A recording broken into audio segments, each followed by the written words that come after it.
Tu es une femme de conviction et d'engagement qui n'oublie pas d'où elle vient. Mère, épouse et serial entrepreneuse, tu es également à la tête d'une équipe de plus de 6000 collaborateurs avec ton partenaire d'affaires, on en reparlera. Tu as plus de 150 000 followers sur Facebook, tu nous diras un petit peu plus sur tes réseaux après. Et pourtant, tout n'a pas toujours été comme ça. Et aujourd'hui, on va découvrir ton parcours qui inspire beaucoup de femmes et d'hommes. Bienvenue à Entre les lignes, Nadia. Merci. Merci de m'avoir invité. Merci de me l'avoir proposé en tout cas. Et si j'avais besoin d'un moyen de communication, et c'est exactement ce qu'on va faire là aujourd'hui. C'est exactement ça. C'est ce que j'essaie de faire tous les jours. Mais bon, à ma petite échelle, et puis j'ai pas la connaissance de tout ce que vous faites. Bah, surtout là, on va prendre le temps, un petit peu de temps là, dans un cadre assez sympathique. Du coup, est-ce que tu peux te présenter s'il te plaît? Alors, je m'appelle Nadia Fatah El Meknassi, parce que j'ai choisi de rajouter le nom de mon mari après le mien. Étant donné que je me suis mariée très tard, j'ai toujours gardé mon vrai nom, donc je préfère garder mon nom. Et j'ai mis celui de mon mari avec le mien. J'ai 51 ans et je suis maman de 2 garçons, 30 ans et 19 ans. Tu es avec ta maman? Ouais. Elle est souvent avec toi? Elle me suit partout. Je suis des personnes qui disent que je n'aime pas les regrets et je ne voudrais pas avoir de regrets. Donc j'essaie de passer le plus de temps possible avec ma mère. Comme ça au moins je ne pourrais pas dire je regrette, je regrette. Quand on voit ce qu'on était, quand on voit ce qu'on est devenu. Et après il y a le moment où on arrive à la crise de la quarantaine. La crise de la quarantaine, j'ai toujours entendu que pour la crise de la quarantaine, les mecs ils se barraient pour aller voir des femmes plus jeunes. Oui, c'est ce qu'on dit. Donc pour moi, la crise de la quarantaine, c'était ça. Mais comme je la traduis moi aujourd'hui, c'est que la crise de la quarantaine, elle arrive et elle nous fait poser des questions. Elle nous fait poser des questions parce que c'est l'âge, c'est vraiment l'âge charnière où on se dit, voilà, qu'est-ce que j'ai fait les 20 dernières années et qu'est-ce que je veux pour les 20 prochaines années.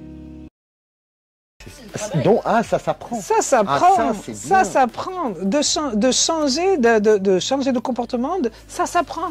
On fait du développement personnel tous les jours. Parce que c'est pas que le comportement que tu as changé. Tout. C'est ton identité. Ouais, mais quand on apprend le développement personnel, quand on s'en imprègne, tout change. Donc on décide d'évoluer.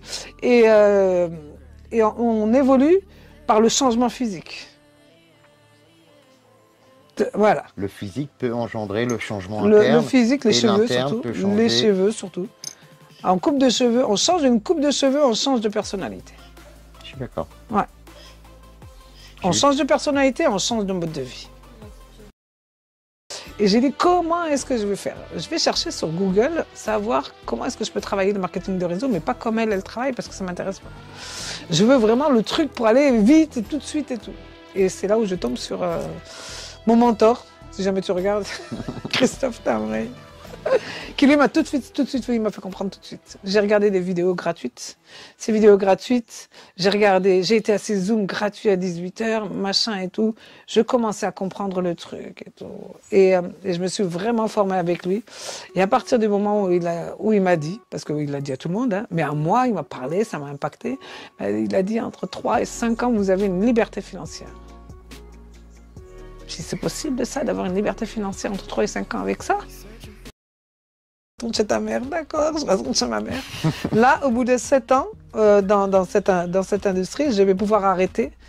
En tout cas, réduire le temps de travail et plus profiter. D'accord. Voilà. On te verra moins? On me verra plus. Mais c'est en termes de travail où on me verra moins. On me verra plus dans le sens où je vais partager énormément encore de développement personnel. Je vais partager la réussite. Je vais partager le fait de se dire, j'ai envie de partir en voyage avec Mamoun, on va y aller, d'accord? On va aller se faire un petit voyage avec Mamoun, mais je peux encore quand même travailler là. Si j'avais pas dit un jour, ok, je vais faire ce truc-là, je serais pas là aujourd'hui. Si j'avais pas dit un jour, ok, j'arrête de donner des excuses aux gens et de les laisser mal me traiter, je serais pas là aujourd'hui. Si j'avais pas décidé un jour que stop, ça suffit et que je veux autre chose, j'en ai marre de regarder les autres réussir, j'en ai marre de dire que les autres ont de la chance, c'est pas de la chance. Parce que j'ai eu la même chose, aujourd'hui les gens me disent « t'as de la chance ».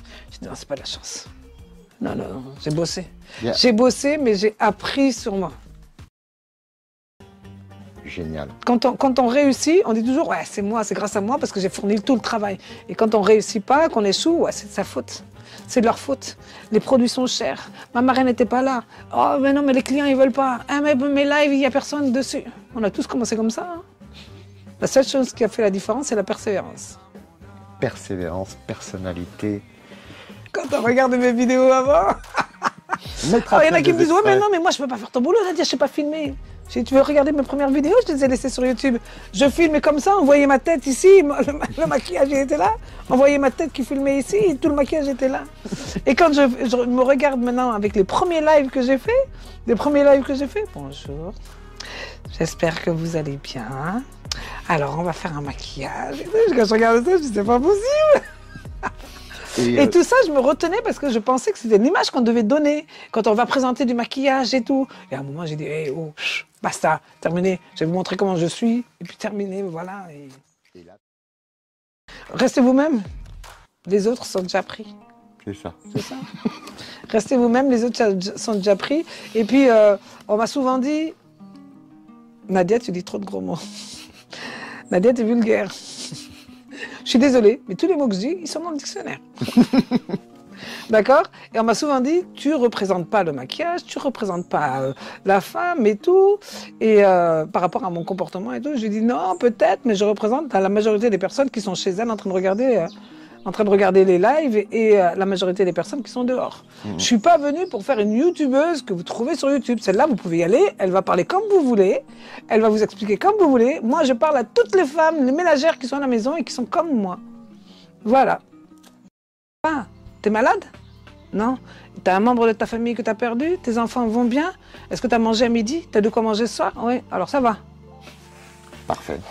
Parfait. Alors ça va. Le jour où tu n'auras plus ça, tu pourras dire ça va pas. Du GBS, du gros bon sens, comme on dit souvent. Et tu parlais de coacher les gens tout à l'heure. Qu'est-ce que tu appelles coacher les gens? Alors, le coaching, j'ai deux manières de coacher. C'est les personnes qui travaillent avec moi pour leur apprendre une manière de travailler, pour les impacter, pour leur faire comprendre où est-ce qu'ils sont, ce qu'ils veulent et ce qu'ils pourront avoir. D'accord. S'ils s'y mettent, en leur expliquant et en montrant et en étant présente avec eux. Et après, le coaching, c'est sur des personnes parce que je me suis rendu compte que les gens baissaient les bras très très vite. Il y a un obstacle, on baisse les bras. Moi, tous les jours, je leur explique mon chemin, mon cheminement, le chemin que j'ai eu. Tous les jours, je leur explique les pires obstacles que j'ai eus.